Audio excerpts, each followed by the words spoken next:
Welcome to this enlightening podcast on the philosophy of Varanasi, recorded at Assi Ghat during Maha Kumbh. Join us as Mr. Lav Kumar unravels the deep spiritual wisdom of Kashi, exploring its history, Dharma, meditation, kindness, and the significance of Moksha. From the sacred Manikarnika Ghat to the timeless tradition of Daan and Dakshina, experience why death is celebrated in Kashi. Stay tuned for a journey into the soul of Varanasi. Ghat is known as Assi Ghat. Actually, we say here in Kashi that we have 84 ghats. Some people might confuse this ghat as Assi Ghat in the counting, like it is the Assi one in the Hindi counting, but it is not the Assi 80th number ghat. This ghat is known as Assi, or single as Assi.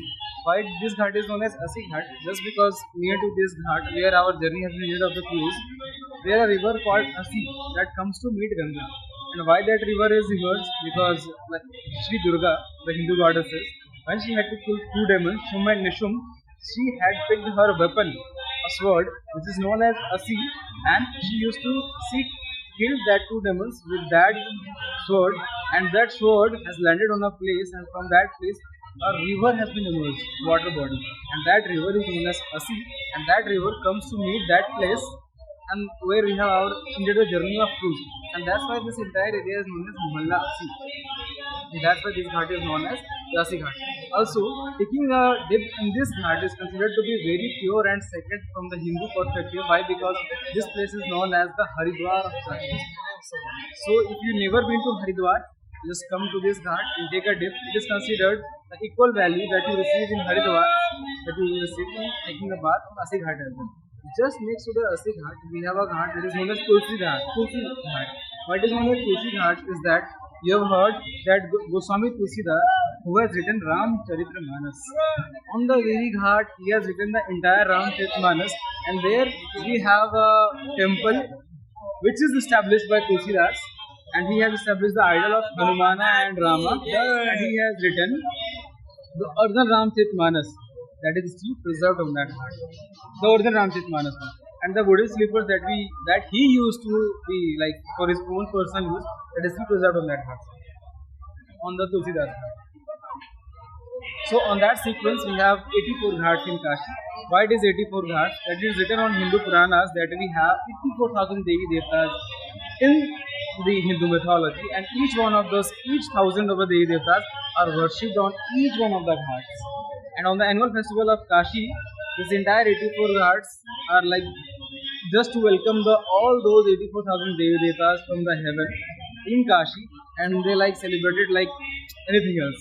You can see the entire each of the ghat is illuminated by 1,000 of lamps and diyas and all those batis.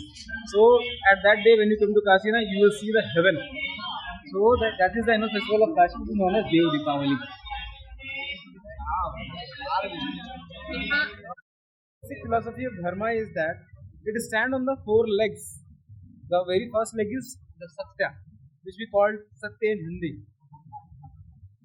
When people stop saying the Satya, one of the yug is gone, which is known as Satyug, as per our Puranas. The another leg of Dharma was Tap. Tap means Tapasya, the meditation. These days, you can't see any people doing the Tapasya. All of them like having fun in their life, whatever they are doing, the stupid stuff, they are doing all these things. The third one is Daya. Today, you go anywhere, you can't see any people having Daya or have some politeness with the another person that they are meeting, apart from the business activities. The world these days is very cruel now. So, these are the three pillars of Dharma. The fourth one is the Daan, that we used to give to the people or the needy one. Basically, that is the Daan. And in this Kaliyuga, all these three pillars are died. We are just left with one thing, that is Daan. And in the Kashi, in this historicity, we can simply see that how Daan is protecting this youth and we humans as well. Just right in front of us, there is Assi Ghat, and there, after the Aarti, the Samitis who make the arrangements for the Aartis, they used to do Annadan. Annadan, they used to provide free meals for the needy one. So, in that way, Annadan or the meal distribution is considered to one of the greatest Daan. You must have heard about people used to do blood donation. It's called Mahadan Annadan. In the same way, here in the Assi Ghat, you will see the free meal distribution is going to be happen after the Aarti, and that is called the Annadan. And the Annadan is Mahadan, and that is how the Kashi is protecting the fourth pillar of Dharma, which is Daan. And it has been said by various of the priests, and it is also mentioned in the Puranas as well, the day this Daan will ends, and the fourth pillar of Dharma will dies, and we humans will enter on that age where our behavior will be just like demons, and we will doing anything that will be counted in sin. So that is why the fourth pillar of Dharma, which is existing right now, is Daan, is very very seriously need to be protected. And in the Kashi, you can see that this fourth pillar is protected. I will see that where the Annadan is being performed. Come.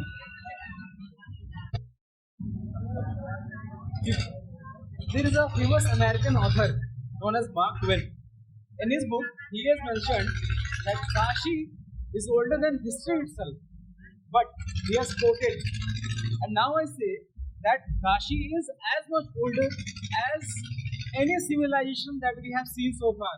If we say about the Mesopotamian civilization, and people used to say that in the entire world, the oldest civilization and the oldest places are Jerusalem, where we have the epicenter of entire three Abrahamic religion, the Christianity, Judaism, Islam, and the another place is known as Saudi Arabia. People used to say that these places are much older, but in Kashi, we have evidences which can prove that this place is as much older than any of these civilizations who existed.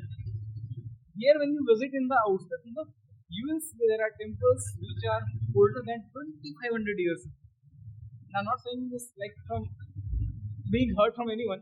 I have seen that proper archaeological research has been performed with the process of carbon dating, and that itself tells that how much older these particular temples are in Kashi.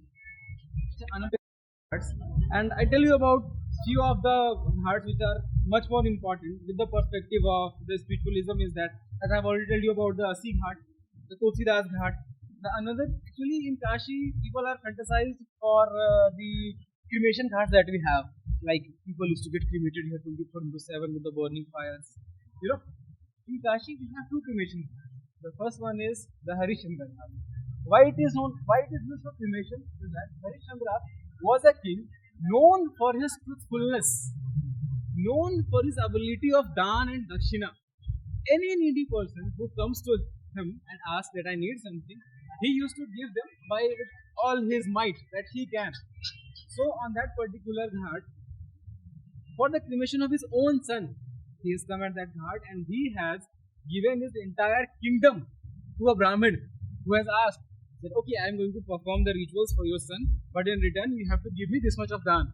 So to do the ritual of his Daan and Dakshina, he has given his entire kingdom. And at last, to complete the ritual, he has also given the sadi ka tukda, the piece of a cloth of his own wives, to the Brahman to complete this ritual of Daan. So the Brahman, who was impressed from his truthfulness and his giving attitude, he has given him a very good vardhan, and he has returned his entire the kingdom and told him, till the end of this entire earth, you will be the person who will be known for your truthfulness, your attitude of giving to the needy people. So that is why on that particular ghat, only those bodies are cremated whose family run by any kind of Daan and Dakshina that they receive. So if you see the Harishchandra Ghat, you will see the entire cremation is going on. Most of them are the Pandit or the Brahmins or the Bhikshu. And the another story about, can you just pause for a moment because I'm just receiving a call. You will see the entire dead bodies are being cremated just next to the temple. The story behind Manikarnika is that when Shiva and Parvati got married, they have decided to come in this planet. And why this planet? Why they have chosen to come in this planet? Because this Kashi is also known as a place which always shines. Okay? The meaning is that I think we are giving a call, sir. They have seen that Kashi has been shining from the upstairs, so they have chosen the Kashi as a place to residence, and this place is known as Kashi Vishwanath. The Kashi Vishwanath is the prominent one in the entire 12 Jyotirlings that we have in different parts of the India, and they have chosen this place for their residence. So to welcome them in Kashi, Brahma, the Vishnu Bhagwan, has created a pond on the Manikarnika Ghat, and to welcome them and to perform their bathing and all those rituals. So, and that pond is known as Chakra Pushkarni Kund. Why Chakra Pushkarni Kund? Because Vishnu has created that pond with his Sudarshan Chakra that he holds in his hand. So that's why that pond is known as Chakra Pushkarni Kund. So while taking a bath on that particular pond, Shiva and Parvati, they have left their earring that they wear in the ear, and their earring known as Manikarnika. So that's how the ghat is named as Manikarnika. And Shiva has blessed that ghat, that in the entire universe and in the entire earth, this place, I am blessing this place with eternal peace. So this place will be very much relevant, as if you go in the entire earth, you won't find peace in any other place, but when you come to Kashi in this Manikarnika Ghat, you will find the ultimate peace. So any dead bodies which is cremated on that ghat, that bodies and the soul is freed from the cycle of birth and rebirth, and the soul then made to the Moksha. That is the entire goal of the entire all of the religions that we see. The end goal is to attain the Moksha, the peace, the freedom, or the liberation. So that is how people used to meet the Moksha, and that is how Kashi is much more important from the perspective of Hinduism, and as important as the perspective of ritualism for the entire world. This is how Kashi means, with the perspective of cremation, the place of life and the place of death, where even death is being celebrated and the life is being welcomed. And in Kashi it has been said that every end has a beginning. So this is how it means in perspective of the cremation centers that we have in Kashi. That's it, I guess.